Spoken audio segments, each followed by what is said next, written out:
Magandang gabi mga kapuso. Ako po ang inyong Kuya Kim na magbibigay sa inyo ng trivia sa likod ng mga trending na balita. Sa Mount Apo sa Mindanao, may isang very interesting na prutas na pinipitas at pinapapak ng mga mountaineer.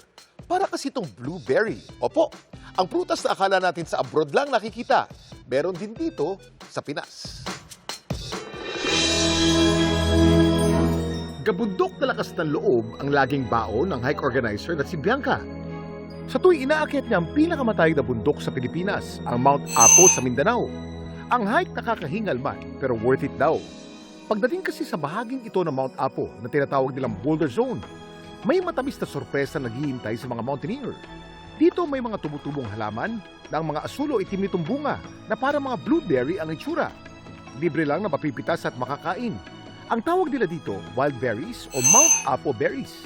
Kalat-kalat na mga berries lang. Pag hilaw pa siya, medyo maasim. Pero pag hinog na, medyo malambot na and almost color black. And matamis siya. Like berry talaga. Pero anong klaseng berry nga ba ang Mount Apo berries?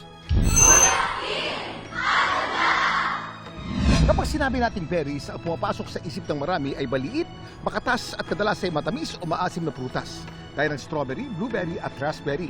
Pero sa botany o yung mga scientificong pag-aaral sa mga halaman, ang berry ay isang uri ng prutas na nagmumula sa isang ovary ng bulaklak. May laman sa loob at kadalasan may maraming buto. Kung pagbabasihan natin ang definisyong ito, alam niyo ba ng pinakakilala marahil nating berry na strawberry ay hindi pala may tuturing na totoong berry o true berry. Tinuturing silang aggregate fruit o yung bunga na nanggagaling sa isang bulaklak na maraming ovaries. At ang mga tila buto na makikita sa labas ng strawberry, hindi pala buto kundi aking, na siya mismong fruit o bunga nito.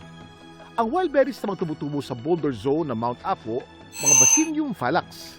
Ang salitang Latin ng phallax, ibig sabihin, false o mapanlinlang. Yan ay dahil marami ang tila na linlang na pareho ito sa isa pang species sa Cordillera, the Vaccinium myrtoides. For the longest time, akala ng lahat ay kaparehas siya nung Vaccinium myrtoides o yung gut mo sa Cordillera. It's a different species from yung common na widespread species sa Pilipinas. Ang Vaccinium phallax tinuturing na micro-endemic dahil tanging makikita lang ito sa mataas na bahagi ng Mount Apo.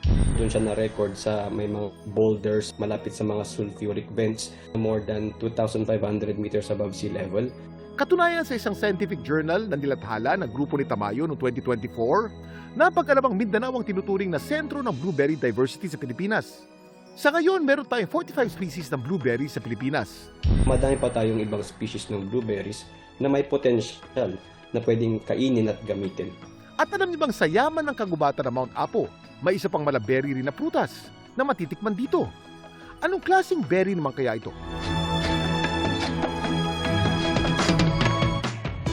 Ito ang Rubus pectinellus maxim, isang halamang likas sa kabundukan ng Mount Apo. Ang halamang ito isang uri ng gumagapang at mababang palumpong o bush na kabilang sa rose family. Ang pulang prutas nito ay kahawig ng raspberry. Malambot ito, makatas at tamis-asim ang lasa. Gaya ng strawberry, tinatawag itong aggregate fruit dahil binubuo ito ng maraming maliliit na bahagi na magkakadikit. Tulad ng ibang rubus species, ang prutas na ito ay mahalaga sa ating kalikasan dahil kinakain ito ng mga ibon at maliliit na hayop. Pero paalala mga kapuso, huwag basta-basta kumain na makikita ninyong berry o anumang prutas, lalo na kung hindi kayo pamilyar dito. Maaaring ang ilan sa mga ito nakakalason o hindi ligtas kainin. Samantala, para malaman ang trivia sa likod ng viral na balita, i-post o i-comment lang, #Kuya Kim, ano na? Laging tandaan, kimportante ang may alam. Ako po si Kuya Kim at sagot ko kayo 24 oras.